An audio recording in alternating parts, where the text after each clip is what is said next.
هوزانوان بناو بانگ کرد بو. بسدما ستایل هوزاننوی به هوزانوان چوساوین کرد برنیاز ببو. هوزاننوی هیوین هزرکا آزادو پیشکفتی خاص بون. هوزانوان دلداری و نشتیمان پروری و آین دوستی اته تجمارتن.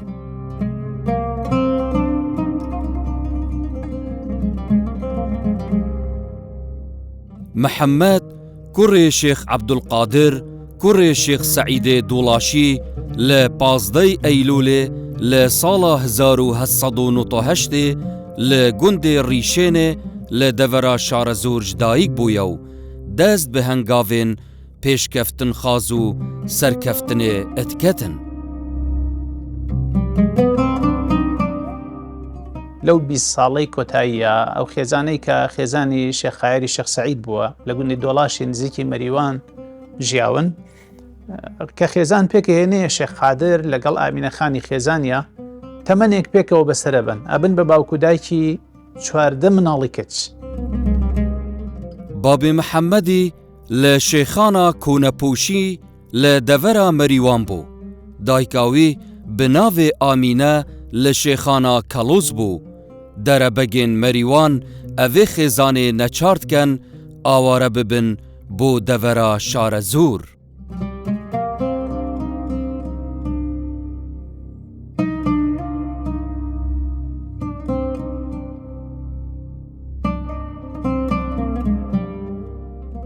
ئەم کوڕە چاوگەشەی کە لە دایکە بێ ناوێکی شیرینی لێ ئەدنرێت کە ناوی محەممەدە.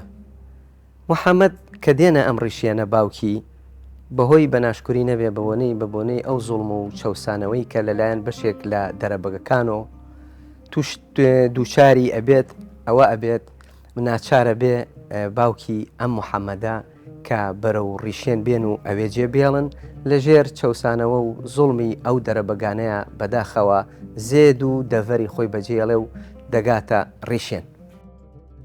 محەممەد لە ژیە چلڕۆژیدا بوو.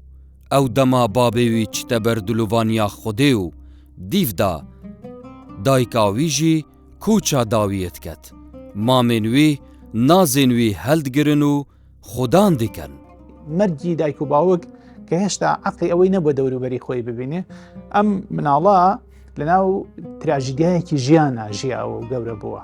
ئەوە ژوای کردووە کە زیاتر هەست بە ناسۆری خەڵکی لە قەوما و دڵشکا و کە لە لای ناو کۆمەلگاکەی خۆی بکات. هەر بەو ناسکی و بەو پچووکیە باوکی وەفا دەکا و ئەکەوێتە ژێر کاریگەری و بێنازی و بێباوکیەوە. دواتر ئەو کاتێک کاکەوێتە گڕووگاڵ و سەر پێ ئەکەوێ بەداخەوە دایکیشی وەفا دەکا و دووبارە ئەم مناڵە نازدارە بێنازە بێ و ناسۆرێکی زۆری بۆ دروزە بێ پاشانەوەیە ئیتر مامەکانی لە خۆیە گرن و ئەکەوێتە لای ماڵی مامانی.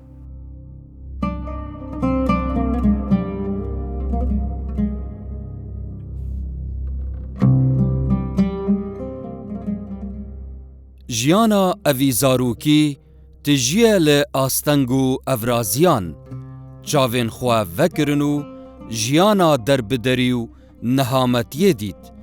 بڕۆژ ئەدگەل زاروکان و بشەوان ژی لەسەر تەنیرێ ژیان گۆزەرد کرد.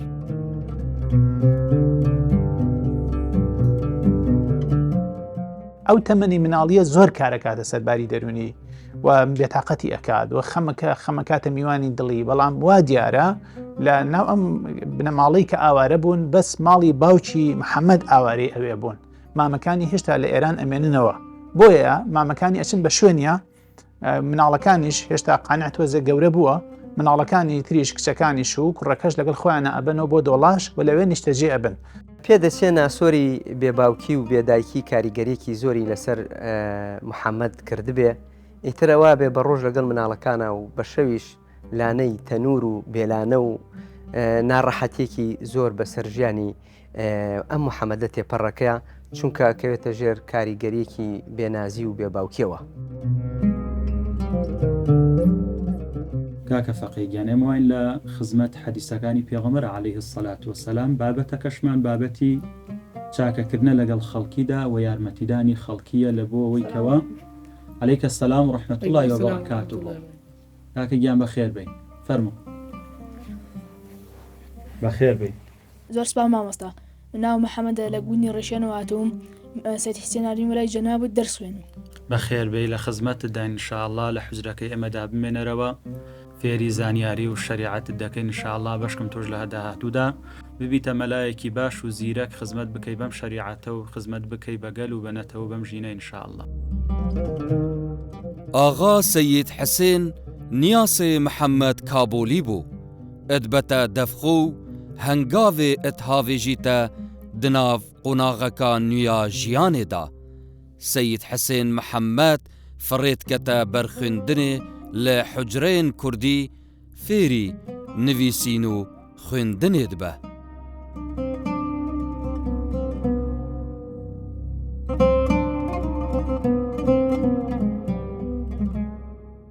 ئاغا سەید حوسێن کە ئەسپەکەی پێدەنێ بە خانۆسکەکەی ئەم مناڵەیە و دەیڕخێنێت تێدەپەڕێ وەک هەر سوارەیەکی تر لا ناکاتەوە مناڵە دەستی کرۆ بەگریان و هەر ڕەنگە نەشی زانی بێ بۆچی ئەگری پیاوێکی پیر لەویان نزیکە بێت هەڵە شاخێتەوە بە ئاغا سەید حوسێنە ئەڵێ بۆ ئەوەندە بێ ڕەحمی بۆ ئەو مناڵە دڵ ئەشکێنی بۆ کردە گریان ئەویش ئەوەسێ بە ئەسپەکەی وڵێ چی بوو ئەمە کێیە ئەڵێ مەگەر تۆ نازانی ئەمە مناڵی شێقایری شێخ سەعیدە و باوکو دایکی مردوون لە ئاوارەیە و هێناویانەتەوە بۆ ئێرە مامەکانی و ئەویش زۆر بەزەی پیاەتەواڵێ دەستی بگرە و لە پاشکۆی ئەسپەکەمەوە سواریکە. ئەم محەممەدە نازدارە لە خۆ ئەگرێت و دواتریش هەنگاوێکی زۆر زۆر گەورە ئەنێت کە ئەوەیە محەممەد ئەخاتە بەر خوێندن و لە حوجرە دای ئەنێ چونکە حوجرە ئیتر ئەو سەردەما کۆلێژ و فێرگە و پێگەی کەڵەزانەکان و مامۆستایان و چۆن نالی و مەحوی و مەولەوی و هەمووی دەرچووی ئەو پەیمانگا ئەو فێرگە گەورەیەن ئەو حوجرێن لەوێوە سەرەتای دەستپێکی ژیانێکی نوێ بۆ محەممەد دەست پێەکە. ئەو دەما لە حوجرێت خاند ئەندێشەیاویە هوزانێ کارت کرد بابەتێن وێژەیی ئەتخاندن و حەژێت کرد لەوی چاخی هوزان شەوچەرە کۆمبوونێن شەوان بوو لەوڕە محەممەد ژی ئەچیتەت ناوە سەودا سەرێن هوزانواناندا.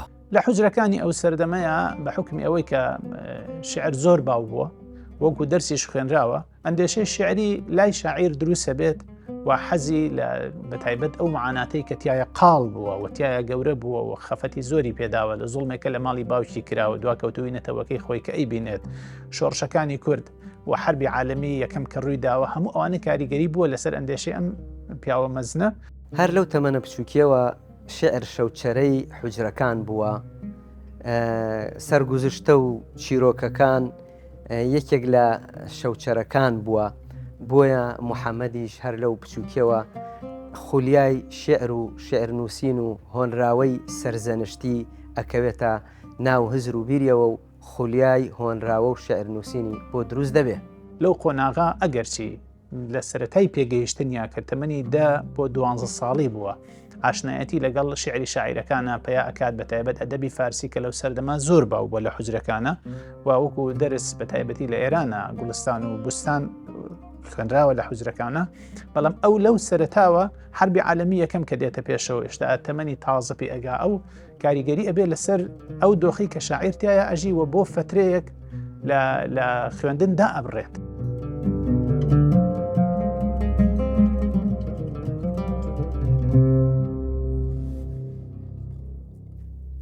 السلام عليكم. عليك السلام ورحمة الله. قانیگیان چۆنی باشی؟ باشم لەخوا بەزیابێت سۆنی. سپاس بۆخوا منیش باشم. چییە ئەبینم ماوەیەکە بێتاقەتی؟ وڵاهی ڕاستی خەریکە جەنگی جیهانی یەکەم دەست پێەکە جا منیش ئەمەوێ ئاراستە شاعرەکانم بگۆڕم شاعرێک بنووسم لەسەرەوەی ئەو خەڵکە هەژارە ئەو میلەتە هەژارە بە بێتاوانە کوژرێن. دەما ئاگرێ جەنگێ جیهانیە ئێکێ گەهشتە ناوچەیە پرانیا ڕوشەمبیرên ئاینی yên wî çaxî tevlî cengî bûn ji layê janrên wêjeyî ve. Mihemed Kabûl êk li wan şairan bû bi hûzanên xwe beşdarî têda dikir.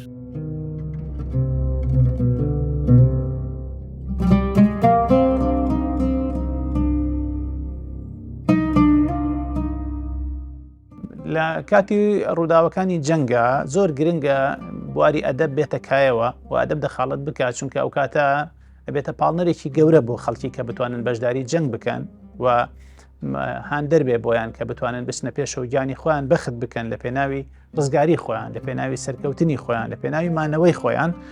ئاراستەی جەنگەکە بریتی بوو لەوەی کە ئاراستەیەکی دینی کرابوو و خیتابی دینی زۆر بەرفراوان بوو، بۆیە هۆنراوەکانی مامۆستاش ئەبێتە گۆڕانکاری دێ بەسرە هۆنراوەکانی هۆنراوەی ئاینی و نیشتیمانی زۆر تێکەڵە بێ. شاعریش ئەو خولیای تیا دروستە بێکە لە شعرەکانی ئاماژە بەوە بکە و پشتیوانی ئەوە بکە کە لە دژی ڕووسەکان شەڕ بکرێ و ئومێدیان زۆر بەسووە بەوەی کە لە داهاتووە بتوانن ئیسراحەتکن، بەڵام بەداخەوە ئاراسی ڕووداوەکان بەپێی حەزەکانی ئەمان نەبووە.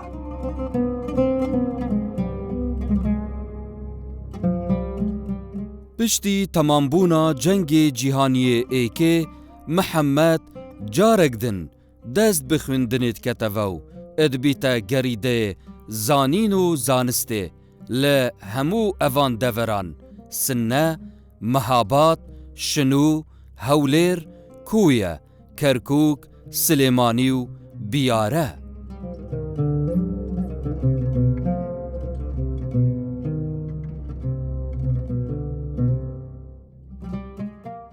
ئەویش ئەوێت بەردەوام بێ و ئیدامە بدا بە خوێندنەکەی و سەری ڕێ و خوێندن هەڵ ئەگرێ بەرەو کەرکووک و بەرەو هەولێر و بەرەو کۆیە و بەرەو مەهابات و بەرەو شنۆ و بەرەو زۆرێک لە ئەو سنوورانەی کە ئاوات و داخوازیەکەی ئەوی تیاجێ بەجێکرێ و بتوانێ ئیدامە بە خوێندنەکەی بدات. یعنی بە شێوەیەکی گشتی هەرکەس ئەڵێ سەر دەرکە و ماڵ پرسیار، هەرکەس فریاکەوێ ڕۆحی خۆی دەرکا و برسێتی لە ناوی نەبا. ئەمیش بە ئەو دۆخە ناهەموارە کە حوزرەکان چۆڵ بوون و هەرکەس بە لە قاژێ ژیانی خۆی کردووە دا ئەبڕێ بۆ فترەیەک لە خوێندن و لە دوای گرانیەکە کە لە 19 گرانیەکە دەستی پێ کردووە، لە دوای ئەوە جارێکی تر حربەکەش تەواو بووە ئەگەڕێتەوە بە خوێندن و دەست پێکاتەوە کە ئەوەش ئاماژەیەکی ڕوونە ئەو ئومێدەی هەی بۆ بە خوێندن کە ویسوێتی بیکاتە دەستپێکێ بۆ خزمەتکردنی ژیانی کۆمەلگاکەی خۆی، ژیانی نیشتیمانەکەی خۆی کە لەو نەهامەت و کێرەوەریە دەربازیان بکات، زانیوێتی بە خوێنەواری نەبێت ئەوە ناکرێت، بۆیە بۆ ئومێدەوە گەڕاوەتەوە بواری خوێندن.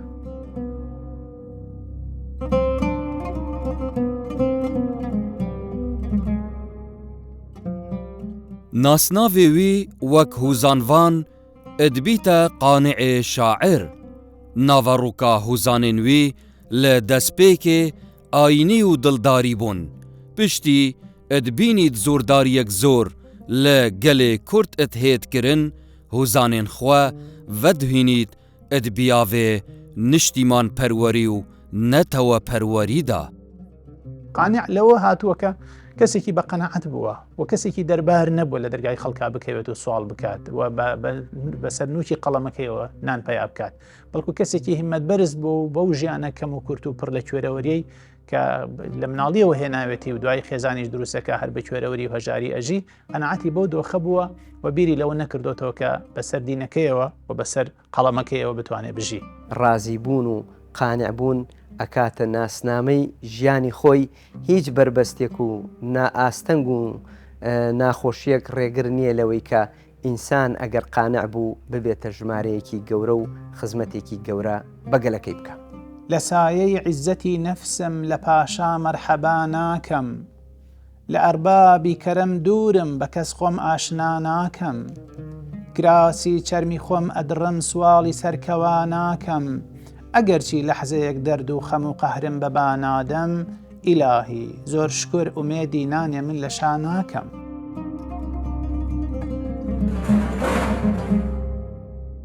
li serdemê paşayetiya Iraqê da gemaruya mala qanîê şair didin, dîv da pişkinîna hemû mala wî dikin û desteser dikin. Pîremêrdê şair edbîte kefîl bû azadkirina wî bi gûjmê 100 dînarê wî demî.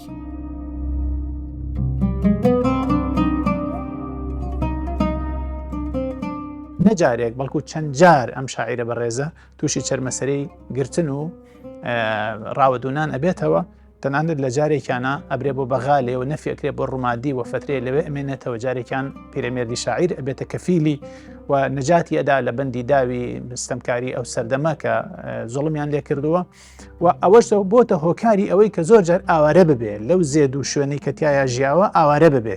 گەرچی دوژمن وا دەزانێ من بەدیلی لاڵ ئەبم باش بزانێ کونجی زیندانم قوتابی خانەیە گرتن و لێدان و کوشتن عامیلی ئازادیە قوڕ بەسەر ئەو دوژمنەی هیوای بەبەندی خانەیە گەر بە ئازادی نەژیم مردن خەڵاتە بۆ لەشم نۆکەری و سەردانەواندن کاری نامەردانەیە قانعم ئەمڕۆ لە زیندانە بە ئازادی ئەژیم 100,000 لەعنەت لەوەی وا نۆکەری بێگانەیە.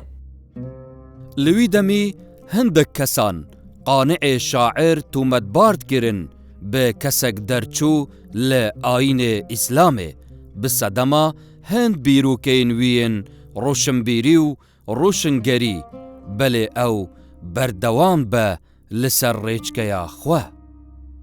لێ پرسنەڵ خۆ تۆ جلی مەلایەتیت لە بەردایە نوێژی ژەکەی بۆ بە منکر دەزانن بۆ بە کافر و بێدینە دەزانن.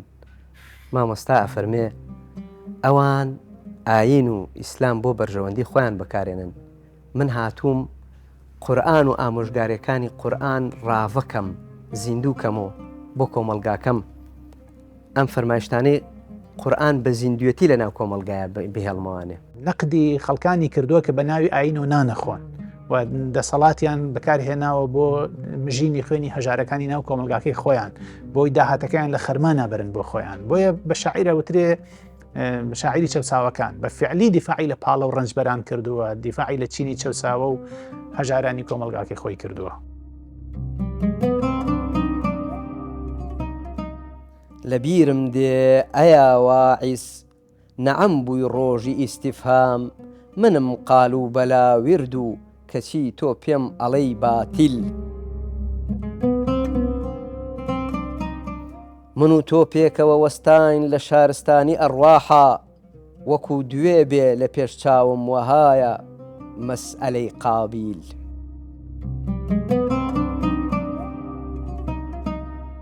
پەرتووکەکە دەستنویسێ فارسی بدەستخوات ئێخیت بناوێ وەقایق الئەردەلان ئەف پەرتووکە بەحث لە ڕاپەڕینا ئەردەڵانیان دکات هەمبەر داگیرکەران ئەف ئێکە پتر گەرم و گوڕیاوی یا کوردپەروەری و نیشتیمان پەروەری ئەبهێز دکات. شۆڕشی ئەردەڵانیەکان کە بە کتێب نووسراوە کە ئەردەڵانیەکان ڕاپەڕینێکی گەورەیان کردووە لە دژی داگیرکەر کە هاتووە بەسەر وڵاتەکەیانە ئەوە کراوەتە مێژوویە کەوتۆتە دەستی قانی خوێندوێتیەوە بە خوێندنەوەکەی زۆر کاریگەر بووە. ئەم پەرتووکە وەرچەرخانێکی زۆر گەورە لە ژیانی مامۆسایە دروستەکە لە ئەو ساتەوە مامۆستا دەرک بە بێنازی و کڵۆڵی و پەرتەوازایی ئەم میلەتە ئەکا و دەرک بەوە ئەکا کە ئەم کووردە لە هەموو کات زیاتر پێویستی بەوەیە کە تۆکمە بێ کە برا بێ کە لە دەوری یەک بێ.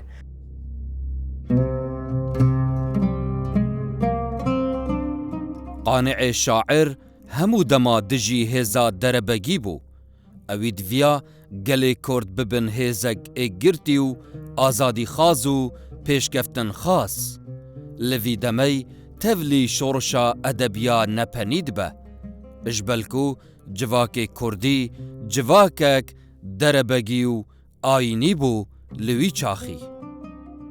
شۆڕشێکی گەورە بەرپا ئەکا پێنووس و تێنووسەکەی بەکارێنێ بۆ ئەوەی کە پێمانەڵێت بە دەنگی زوڵاڵی خۆی هاوارەکە کە ئیتر با هۆزهۆزیێنە وەلانین با عەشایەرگەری وەلانین با پارچە پارچە بوون کۆتایی پێبێنین کە لەو سەردەمەیە هەر کەسە و گۆرانی بە هۆزی خۆی و عەشیرەتی خۆیە و شانازی بە هۆز و عەشیرەتی خۆی کردووە.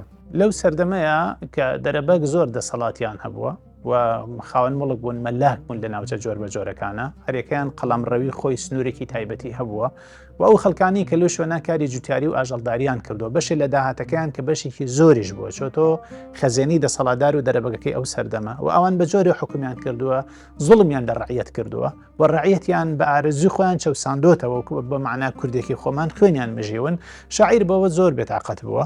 ئەوێ پێمان بڵێ ئێمە پێویستمان بە تەوژم و حرەکەیەکە کە هەر هەموو لە خۆ بگرێ بە هەموو ڕاو بۆ چوونە جیاوازەکانەوە ببینە یەک دەنگ ببینە یەک ڕنگ بۆ ئەوەی ببینە خاوەنی میلەت و گەلێک کە پارچە پارچەیی شیرازەی ئەو گەلەی پچڕانووە کە حکوومەتی قازی دروستەکرێ لە مەهابادا و بێتە ئومێد بۆ پارچەکانی تری کوردستانیش و شاعیر خۆی لەوێ بەشداری ئەکا لە ڕۆژی هەڵکردنی ئاڵایە و شعرە خوێنێتەوە ئەو ئومێدەی کە بوویانە دواتر کە بەرەنجامەکەی ئەبینن کە ئەبینن بە فیتی رووسیای قەیسەری ئەو کاتە و بە پشگیریکردنی حکوومەتی پەهلەوی ئێران حکوومەتی قازی ئەڕوخێنن و هەناسە ساردیانەکەن و ئەو گوڵا لە بەهاری تەمەنی هەڵاپڕوشقێنن دوای 11 مانگ لە حکومداری کە ئەتوانی بڵێ تەمەنێکی زۆر کووردە لە حکوومەتداریە ئەو ئومێدەیان وەکو بڵقی سەر ئاو ئەتەقێت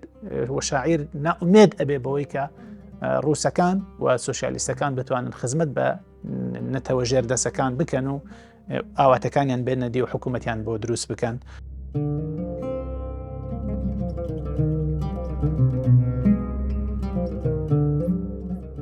قانع شاعر لە gelek biyavanda hûzan nivêsayîne lê biyavê dildarî û niştîmanî û civakî û netewayetî û şorijgêrane û ayînperwerî lewra rolek berçav hebûye ed biyavê wêjeya Kurdî da di nava civakê Kurdî. ئەوەی کە ڕوونە ئەم شاعیرە شاعیرێکی دەستهەڵێن بووە و توانای شعری زۆر بەهێز بووە لە هەموو ڕەهندەکانی بواری شعرا توانیوێتی ئەسپی خۆی تاوبا و قەڵەمەکەی هەڵبسوڕێنێت و لە هەر بوارێکابیە نووسیوێتی بە تایبەتی متەئەسیر بووە بە واقعی میلەتەکەی. زیندوێتی شعرەکان و هۆنراوەکانی مامۆستا لەوەدایە کە هۆنراوەی بۆ عیشق و خۆشەویستی وتووە هۆنراوەی بۆ خوا وتووە هۆنراوەی بۆ خەڵک وتووە هۆنراوەی بۆ خاک و نیشتیمان وتووە بۆیە ئەو دیوانەیە کە لی بێزار نابی ئەکرێ لەگەڵ تا بێ و ڕفیقی ڕێگات بێ. قانع شاعر اجبلی دیواناویە شعری خودی ئەوان بەرهەمێن خارەیە گوڵاڵەی مەریوان باخچەی کوردستان چوارباخی پێنجوێن شاخی هەوڕامان دەشتی گەرمیان زایەڵەی زریبار. شاعیر لە تەمەنی خۆیان خولیای ئەوە بووە کە شعرەکانی چاپ بکرێت و هەندێجا لە ڕۆژنامەی ژینی پیرەمێرد بە ڕەحمەت بێ شعرەکانی بۆ بڵاو کراوەتەوە ئەوە ئومێدێکی زۆری بۆ دروست کردووە کە ئەو شعرە تەنها لە ناو چوارچەوەی دەفتەرێکی مسۆدای قەتیس نەبێ شعرەکانی گیانوتە ئەو ناو بەناو شعری بڵاو کراوەتەوەی تر چۆتە سەر مەنەسەی ژیان و توانیوێتی دەنگی خۆی بگەینە بە خەڵکی و ناسرااو بۆ وردە وردە. لە دیوانی مامۆساقانە فێری زەردەخەنە بووم لە دیوانی مامۆساقانە فێری خۆشویستنی خاک بووم لە دیوانی مامۆساقانە فێری خۆشویستنی فەقیر و هەژار بووم لە دیوانی مامۆساقانە فێری خۆشویستنی خوا بووم لە دیوانی مامۆساقانە فێری نوێگەری و جوانی بووم لە دیوانی مامۆساقانە کە زۆرێک لە هۆنراوەکانی ئەڵەی بۆ ئەم سەردەمەی فەرمووە وتووە.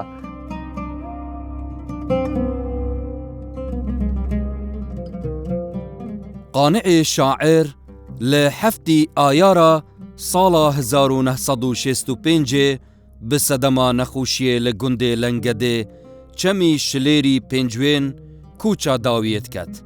Li goristana gundê Lengedê bi xak et hê spardin.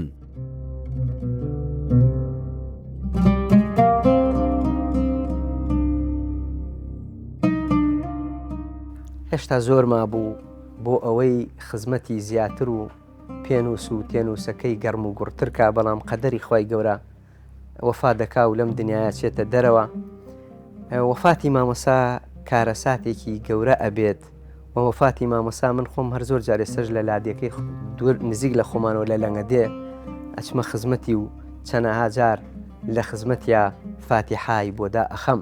فترێکی زۆر لەسەر جێگە ئەمێنێتەوە بە نەخۆشیەکەی و دوجار بۆ دوایین جار ڕۆحی قەفەسی لاشەی بەجێ هێڵێت و ماڵ ئەوەی ئەکا لەم ژیانە دوای ئەوەی کە زەخیرەیەکی گەورەی بۆ نەتەوەکەی خۆی بەجێهێشت دوای ئەوەی کە توانی کەشکۆڵێک لە شعری نایاب و دانسقا کە بەڕاستی توانی بڵێ شعرەکانی ئەو هەتا ئێستاش هەر بە زیندوی ماوەتەوە و لە کەف و کوڵی و هەناسەکانی قانع ئێستاش تێ ئەگەن کە ئەخوێنینەوە ئەزانیش شۆڕشێکی بەرپا کردووە و لەوێ خەڵکی گوندەکەی شۆرن تەرمەکەی و لە گۆڕستانی گوندەکەی خۆیان لەنگە دێ لەوێ ئەسپەردی خاچیەکە.